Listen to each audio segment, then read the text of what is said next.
सुप्रभात। आप सभी का स्वागत है इस ऑनलाइन क्लासेस में।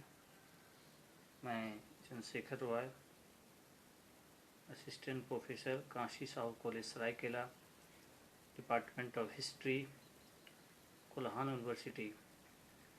प्यारे बच्चों, आज के इस क्लास में हम बात करेंगे यूजी सेमेस्टर 6 के लिए पेपर नंबर 30 और मेरा टॉपिक है वर्नाकुलर प्रेस एक्ट 1878 ईस्वी। प्यारे बच्चों, वर्नाकुलर प्रेस एक्ट ये लाया क्यों और इसका इम्पैक्ट क्या पड़ा, उसके बारे में हम लोग देखेंगे। सबसे पहले आप जान लीजिए कि 1857 के बाद भारत में समाचार पत्र जो थे, स्थानीय समाचार पत्र, उसकी संख्या बढ़ गई और बहुत सारे समाचार पत्र छपने लगे, जिसकी वजह से अंग्रेज़ों की जो पॉलिसी थी, उसकी जो नीतियाँ थी, जो शोषणकारी नीतियाँ थी, उसका पर्दाफाश होना प्रारंभ हो गया। जैसे बीच में कुछ अकाल भी पड़ गए, जिसमें बहुत सारे लोग मारे गए। सरकार उसमें चुपचाप रही, उतना ज़्यादा मदद नहीं कर पाई। साथ साथ लिटन के समय दिल्ली दरबार आयोजित हुए, उसमें भी काफ़ी आर्थिक नुकसान हुआ, आर्थिक अपव्यय हुआ। तो इन सारी चीज़ों को लेखन के माध्यम से पत्र पत्रिकाओं जो है सो छपना प्रारंभ हो गया था। जब समस्या हो गई थी कि यदि इस स्थानीय पत्र को यदि बैंड नहीं लगाया जाएगा तो सच्चाई को सामने वो लोगों को सामने रख देंगे। तो इसलिए लॉर्ड लीटन ने 1878 ईस्वी में ये जो है सो कानून बना दिया। अब एक कानून में था क्या? ये कानून में मजिस्ट्रेट को अधिकार दे दिया गया, कोई भी समाचार पत्र छापता है तो वो बॉन्ड कर दे कि हम देशद्रोह यानी कोई ऐसा चीज़ नहीं छापेंगे जिसकी वजह से विद्रोह की आवाज़ उठे, लोग आंदोलन करना प्रारंभ कर दे, और अंग्रेज़ों के खिलाफ में कोई ऐसा गलत चीज़ें जो है सो पेपर में न छापे जाए। ऐसा बॉन्ड करने की बात थी। प्यारे बच्चों, एक तरह से ये अधिनियम जो था वो अंग्रेजी और हिंदी चाहे और जो भाषाएं, देशी भाषाओं का पत्र पत्रिका थे, उसके साथ एक भेदभाव करने की बात थी। यानी यहाँ की देशी भाषाओं को दबाया जा रहा था, अंग्रेजी पत्रिकाओं को बढ़ाया जा रहा था। तो एक तरह से जो वर्नाकुलर प्रेस एक्ट थे, यह मुंह बंद करने वाला अधिनियम आप कर सकते हैं कि आप हकीकत जान रहे हैं, सच्चाई जान रहे हैं, आप लिखना चाह रहे हैं, लेकिन आपका मुंह को बंद कर दे रहा है। यही वर्नाकुलर प्रेस एक्ट का जो है बलि चढ़ा ईश्वरचंद्र विद्यासागर का पत्रिका पत्र सोम प्रकाश। और भी बहुत सारी पत्रिकाएं जो है छपना बंद हो गए, जब्त कर लिए गए। और दूसरी बात इसमें महत्वपूर्ण जो चीज़ें थी कि यदि आपको जब्त कर लिया जाता है, आपके खिलाफ राजद्रोह का मुकदमा कर दिया जाता है, तो आप फिर कहीं जो है सो मजिस्ट्रेट के अदालत के बिना कहीं जा भी नहीं सकते। यानी सारा इसमें सर्वा जो न्यायाधीश होता था वो मजिस्ट्रेट ही होता था, और उनका जो है सो जस्टिस को आप कहीं पर जा करके पुनः दायर भी नहीं कर सकते थे। तो प्यारे बच्चों, इसका जो है बहुत ज़्यादा इम्पैक्ट यहाँ के भारतीय स्वतंत्रता संग्राम में पड़ा। लोगों को लगा कि हमारी जो भावना है, हमारा जो विचार है, उसको दबाने का प्रयास किया जा रहा है।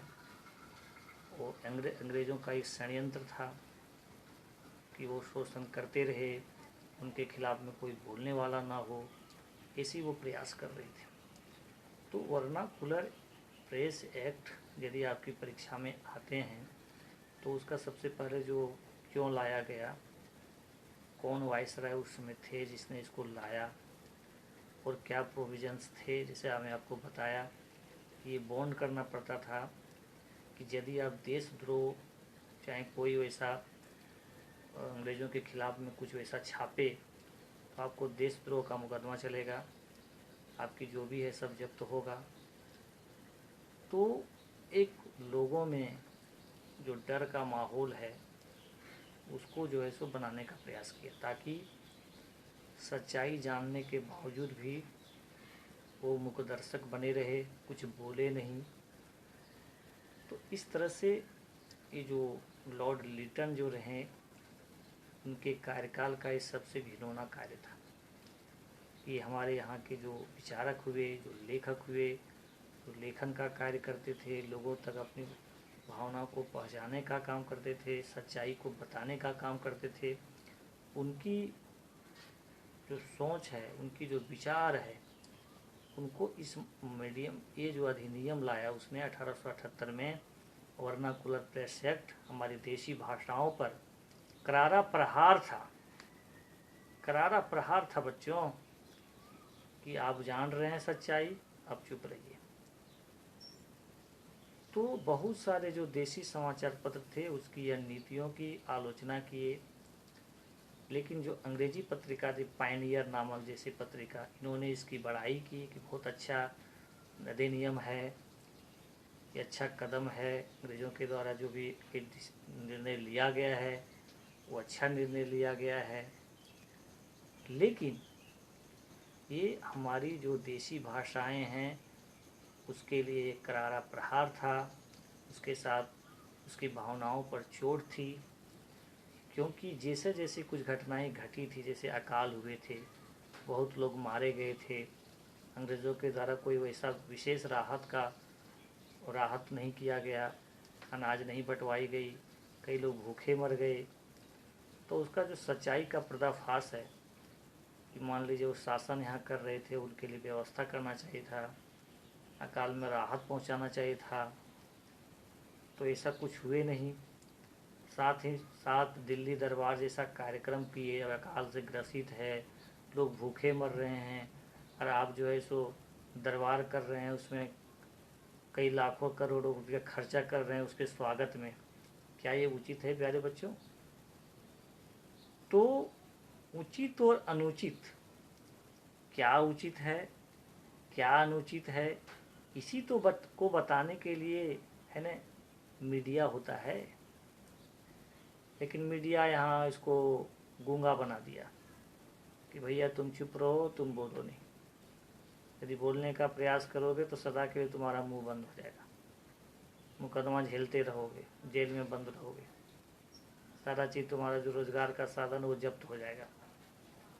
तो वर्नाकुलर प्रेस एक्ट एक हमारी भारतीयों के पर करारा प्रहार था, विचारों पर करारा प्रहार था, और इसी वजह से जब इनका कार्यकाल समाप्त हुआ तो जो भी वाइसराय आए लॉर्ड रिपन ने, उसने इस अधिनियम को रद्द कर दिया, क्योंकि वो जानते थे, वो सच्चे व्यक्ति थे, सच्चे प्रशासक थे, वो जनता की भावनाओं को समझते थे।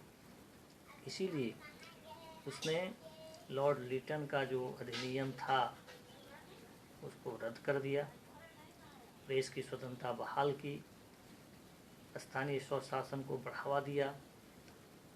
तो इस तरह से इस अधिनियम का जो है भारतीय स्वतंत्रता संग्राम में लोगों की भावना को जगाने का काम किया, लोगों में आक्रोश की भावना आई, और लोगों को सच्चाई पता चला कि इसकी क्या नीतियां हैं, ये क्या चाह रहा है, हम लोग के साथ किस तरह से व्यवहार कर रहा है।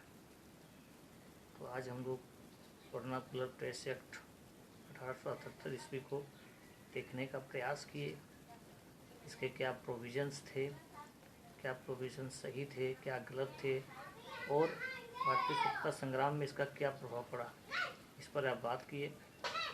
प्यारे बच्चों, आज के लिए बस इतना। आगे हम लोग इससे संबंधित और भी प्रावधानों के बारे में चर्चा करेंगे। आप सभी को बहुत बहुत धन्यवाद।